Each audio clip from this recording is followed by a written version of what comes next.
I can now officially say that I live in the New York City. I finally made the move from Brooklyn to Manhattan, a major milestone for every young professional that I've been looking forward to for years. It's an almost formulaic experience. Your rent doubles, there's no real way around that, but you get a dishwasher, a short commute, and the feeling that you have, in fact, finally made it. My new room is about a third of what I had size-wise in Brooklyn, which would be depressing were it not for the gigantic windows. They're nearly floor to ceiling, let in so much natural light, and are arguably reason enough to justify the rent increase. The one minor downside is that there's construction going on outside my window. The units adjacent to mine are being expanded, and so there are workers out there pretty much all day, every day. I wasn't too worried about it. In fact, I hadn't even realized the construction until I was rummaging, naked, through a suitcase to find clean underwear after my first shower there. I'd heard clanking outside and realized there were a host of construction workers not 3 yards from my nude self. To their credit, if they'd noticed at all, they weren't paying any attention to me. Those men, I reckoned, had probably seen all sorts of things. Still, I snatched the towel, wrapped it around myself, and drawn the blinds quickly. And after that, was always careful to check outside before changing. Moments of nudity were my only reason to draw the blinds though. That sunlight was a luxury, and I intended to soak up as much of it as possible. That had been my intent, anyway. Things have changed a bit since then. It began several weeks ago. I was eating in bed when I noticed an unusual disruption in the light pouring over my quilt. I glanced to the window and nearly choked on my sandwich. One of the construction workers was standing, quite still, just inches from my window. It would not have been so startling if not for the fact that he was facing into my apartment. I shouted at the construction worker, threw a pillow at the glass. He didn't move, didn't budge. His unblinking eyes stared blankly forward, a hint of a smile tugging at the corners of his mouth. Pervert. Had he been watching me eat, sleep? I ran a mental scan to see if I'd been nude, done anything compromising that afternoon. How long had he been there? I shouted again. No change in his posture, and bizarrely, no reaction from his co-workers. Enraged, I slammed on the glass with a clenched fist, hoping to startle him off. The man remained unmoving, smile unchanged, eyes forward. I pulled out my phone, glancing down to text my roommate. When I looked up, the construction worker was staring directly at me. Naturally, I freaked out, dropping my phone and darting out of the room. One of my new roommates was in the kitchen.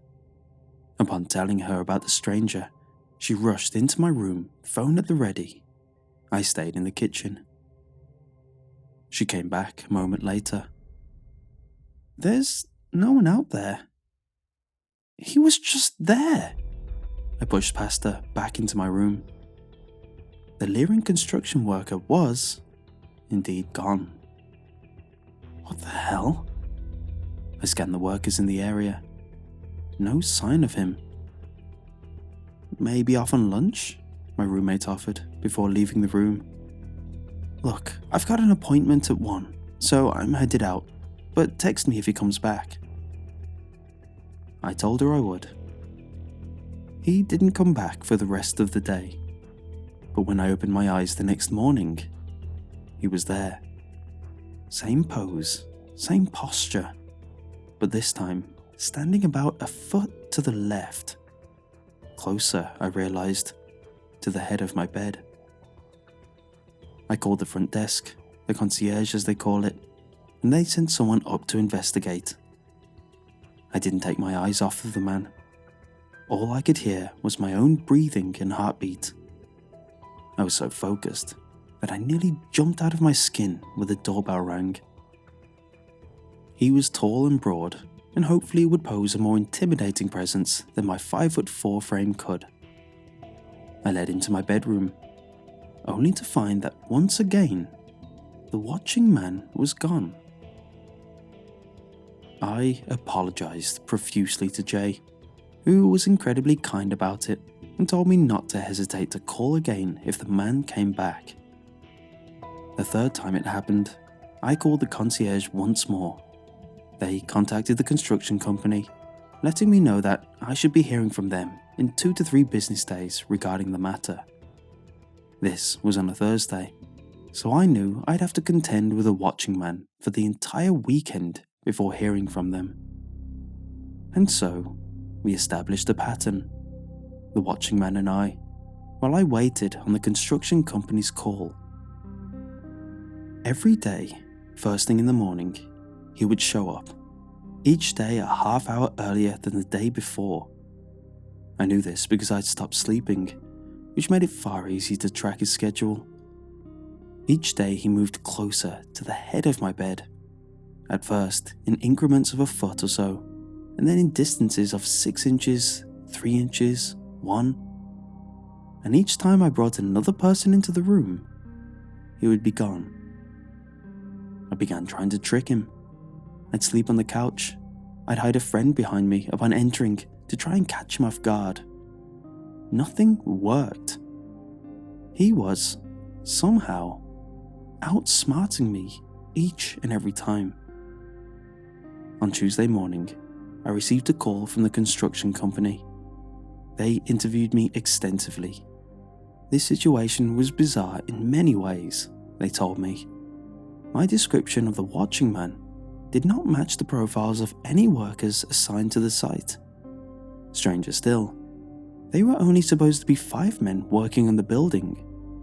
The watching man, however, would mean there were 6. They promised to send someone over the following morning. In the meantime, they requested I take whatever photos or videos I could of him. They were very, very sorry I had to deal with this. That's what they told me anyway. That afternoon, I prepared to film the watching man on my iPhone. I knew he was there, yet my stomach still dropped as I readied myself to enter my room. Worried that he would disappear if he noticed he was being filmed, I hit record outside of my bedroom, and then pressed the phone to my chest, trying to adopt a casual posture to suggest I wasn't filming or using my phone at all. And so, I walked into my room, camera running, right up to the watching man, emboldened by the knowledge that I was collecting irrefutable evidence of his presence. I pulled a stool over so I could elevate myself to his level, force him to look me in the eyes, which he hadn't done since that first day. I climbed up on the stool, bracing myself. I looked into his vacant eyes. Slowly, they began to focus in on me, like a camera lens finding its subject. His smile grew bigger, his eyes wider, and then he slammed his entire body against the glass, arms outstretched, flattened as though spread-eagled across the windshield of a vehicle that had hit him dead on. I screamed and toppled off my stool, tripping over myself in haste to get out of the room. I slammed my door behind me and dashed out of the apartment, breathing only once the elevator doors had sealed shut, speeding me down towards the lobby. I pulled out my phone, still recording, and hit stop. I restarted the video to watch what evidence I'd captured. I watched the recording in its entirety twice. The quality was clear and crisp, and, up until I had fallen, my hand had kept my phone steady against my chest, providing a vantage point that looked almost like it had been shot through my own eyes. It would have been perfect. It should have been perfect. But the video recording didn't show anyone on the other side of the glass. The construction company followed up the next evening. The person they'd sent over hadn't been able to locate the watching man, and without any legitimate footage from me, there was nothing more they could do. They didn't know what to tell me. That's what they said, anyway. It's been 3 weeks since I first saw the watching man. I'm relieved to say I've figured out something of a solution. I just keep my blinds closed now, always. I do miss the sunlight, but at least with the blinds closed, all I can see is his silhouette.